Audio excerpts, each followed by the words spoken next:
Monks are men of prayer and deep religious convictions.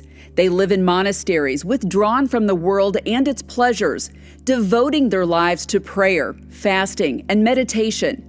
This is the epitome of being religious in the Middle Ages, more about how a person lives, what they say and do, and not so much about a person's beliefs. But living like a monk is hard to accomplish outside of the monastery. In the Middle Ages, there were sort of different levels of spiritual perfection. Kind of the kind of spiritual athletes, were the ones who were in the monasteries. And Luther, I think, wants to do away with that. This is part of the priesthood of all believers. Luther has made all monks to laymen because he make all laymen to monks. So not only the monks have to pray, but everyone, from the morning prayer and thanksgivings at the table until the evening prayer. Everyone, every Baptist is a monk. His works, preeminently his catechisms, became guidelines for the instruction of the people and orienting preachers in preaching the word. That's what the Reformation is always about. It's about the reform of preaching. It's about getting the gospel out to all the people so that they understand what the mercy of God is.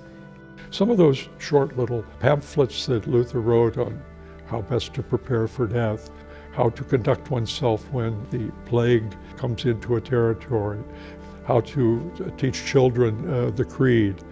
These are gems of Christian interpretation of our life with the Lord, but are part of a much larger improvement of the level of Christian life from Europe in the 16th century on down to today.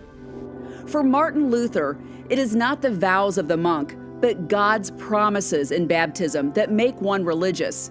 For this reason, Luther will say that a person can be more religious by washing a child's diapers or fixing wagon wheels than by being monk-like. It is being religious in whatever context God has placed you. Vocation or calling, terms previously restricted to describe the lives of priests, monks, and nuns, Luther now says applies to all people. And individual Christians have not only one calling, but several, in the home, in society, in church, and at work. Luther hopes to see a saturation of the Word of Christ into everyone's daily lives. There's a movement that takes place in 1518 with Luther's focus on the way in which the gospel itself, the promise, in the sacraments, in the word, in the spoken word, the preaching, is actually the means by which God makes believers. Everyone is expected to live not a monastic life per se, but everybody's expected to be a spiritual athlete.